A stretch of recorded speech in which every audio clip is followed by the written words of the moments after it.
राम राम जी।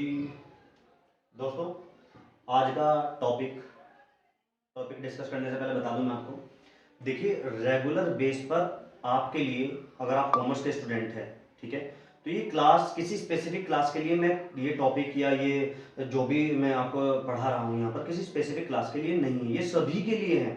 कोई ये ना सोचे कि ये हमारा टॉपिक है या नहीं है, जो भी कॉमर्स रिलेटेड, यानी कि एक तरीके से अगर आप नॉलेज गेन करना चाहते हैं तो भी ये सब्जेक्ट आपके लिए बहुत ज़्यादा जरूरी है, ठीक है।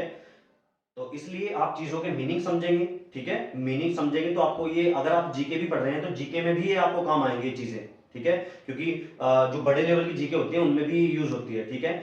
तो यूपी टेट, सी टेट, दुनिया टेट, ठीक है, कोई सा भी टेट का एग्जाम हो या यूजीसी नेट का एग्जाम हो, उन सब के लिए बहुत ज्यादा जरूरी वीडियो है, ठीक है। तो इसलिए सब देखें और जिसको भी इसकी नीड हो आगे जरूर शेयर करें। चलिए टॉपिक डिस्कस करते हैं। टॉपिक का नाम है बैंक, ठीक है। आज के टाइम में ऐसा कोई व्यक्ति नहीं होगा जो बैंक के सब्जेक्ट में नहीं जानता, बैंक के विषय में नहीं जानता हूं, ठीक है, सबको पता है बैंक क्या है। लेकिन अगर सबसे पूछने लगे कि बताइए जी बैंक क्या है, तो केवल ये कहेंगे जी जहां हम पैसे जमा करके आते हैं वो बैंक है। नहीं, अगर आपसे कोई पूछने लगे जी रियल मीनिंग बता दो, बैंक का रियल मीनिंग क्या है, तो वो आप शायद नहीं बता पाएंगे, ठीक है। चलिए आज वही समझते हैं। बहुत छोटी सी वीडियो है, ज्यादा देर की वीडियो नहीं है, चलिए समझते हैं। तो इसकी, आपको बैंक को समझने के लिए इसके दो व्यूज होते हैं, एक ट्रेडिशनल व्यू और एक मॉडर्न व्यू।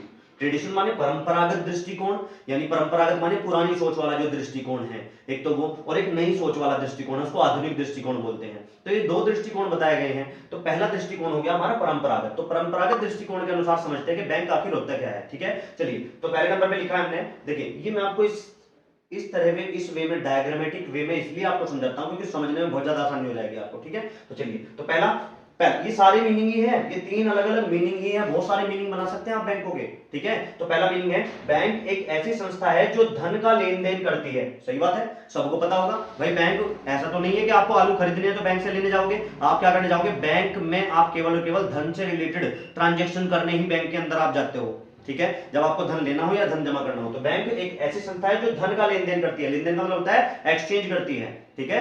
बैंक एक ऐसी ऑर्गेनाइजेशन है जो मनी का एक्सचेंज करती है, मनी का, धन का एक्सचेंज करती है, ठीक है। आगे एक मीनिंग, दूसरा मीनिंग, बैंक वह है जो धन का क्रय विक्रय करती है।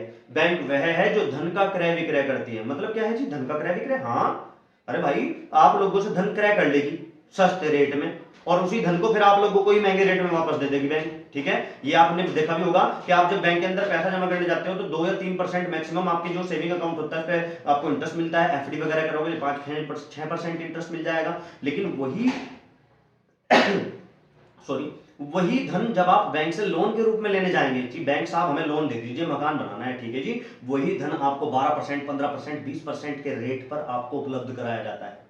बात समझ रहे हैं। तो क्या कर रहा है ये धन, ये बैंक क्या कर रहा है, ये बैंक धन का ही तो क्रय विक्रय कर रहा है। सस्ते रेट पे आपसे धन खरीद लिया, महंगे रेट पे आपको वो धन दे दिया, तो ठीक है। तो दूसरी डेफिनेशन कि बैंक एक ऐसी ऑर्गेनाइजेशन है जो मनी का सेल परचेज करती है, जो धन का सेल परचेज करती है, ठीक है। चलिए अगली डेफिनेशन है, बैंक वह संस्था है जो कम ब्याज दरों पर जनता से धन लेती है तथा अधिक ब्याज दरों पर वही धन जनता को ऋण के रूप में प्रदान करती है। सही बात है, यही बात तो मैं भी बता चुका आपको कि बैंक एक ऐसी संस्था है, बैंक वह संस्था है जो कम ब्याज दरों पर जनता से धन एकत्रित करती है और अधिक ब्याज दरों पर वही धन अधिक ब्याज दरों पर जनता को वापस लौटाती है। यानी कि कम इंटरेस्ट रेट पर, लोअर इंटरेस्ट रेट पर मनी रिसीव करेगी फ्रॉम द पब्लिक, और मैक्सिमम या मोर, मतलब लेती कम रेट पर है आपसे, जो पैसा है लेती कम रेट से है, और आपको जो वापस देगी वो ज्यादा रेट से आपको देगी। तो मोर रेट, ठीक है, जो लेस रेट पर रिसीव करेगी सॉरी, लेस रेट पर रिसीव करेगी और ज्यादा रेट पर, मोर रेट पर आपको वो पैसा आपको ही वापस दे देगी लोन के रूप में, ठीक है। यही इसका बैंक का फायदा होता है, ठीक है। ज्यादातर बैंक इसी फायदे से अपना जो है बिजनेस ट्रांजेक्शन को चलाती है, ठीक है। तो ये तो हो गए बैंक के मीनिंग, कौन सी, ट्रेडिशनल लैंग्वेज में, ट्रेडिशनल दृष्टिकोण में। अब समझते हैं जी मॉडर्न दृष्टिकोण। तो ट्रेडिशनल, अगर आप ट्रेडिशनल में जाएंगे तो ट्रेडिशनल में तो केवल बैंक पहले यही काम करते थे केवल, लेकिन आज के आधुनिक युग में बैंक खाली यहीं तक सीमित नहीं रह गए, बैंक के काम बहुत ज्यादा बढ़ा दिए गए हैं, बहुत ज्यादा बढ़ गए हैं। बैंक आपको क्या क्या सर्विस देगा आप जब बैंक चलिए पढ़ते हैं, आपको क्या क्या सर्विस देगा, एजेंसी की सर्विस देगा बैंक आपको। एजेंसी क्या होती है कि आपके बिहाफ पर बैंक पता नहीं कितने सारे लेन देन करेगा, एजेंट कौन होता है? एजेंट वो होता है जो मेरे बिहाफ पर मेरा काम करे। अब क्योंकि बैंक है तो मेरे बिहाफ पर ये मेरे लेन देन से संबंधित काम ही तो कर सकता है बैंक, है ना। तो बैंक क्या करेगा? एजेंसी सर्विस प्रोवाइड करता है, मेरे बिहाफ पर लोगों से पेमेंट लेगा, लोगों को पेमेंट देगा, है ना, एजेंसी सर्विस।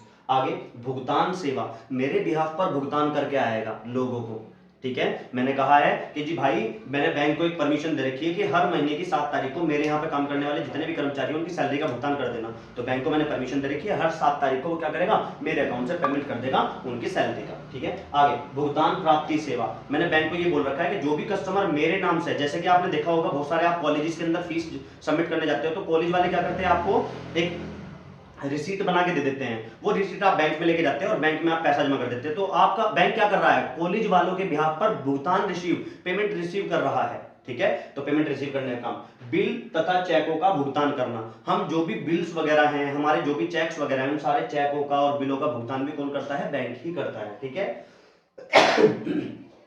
सॉरी।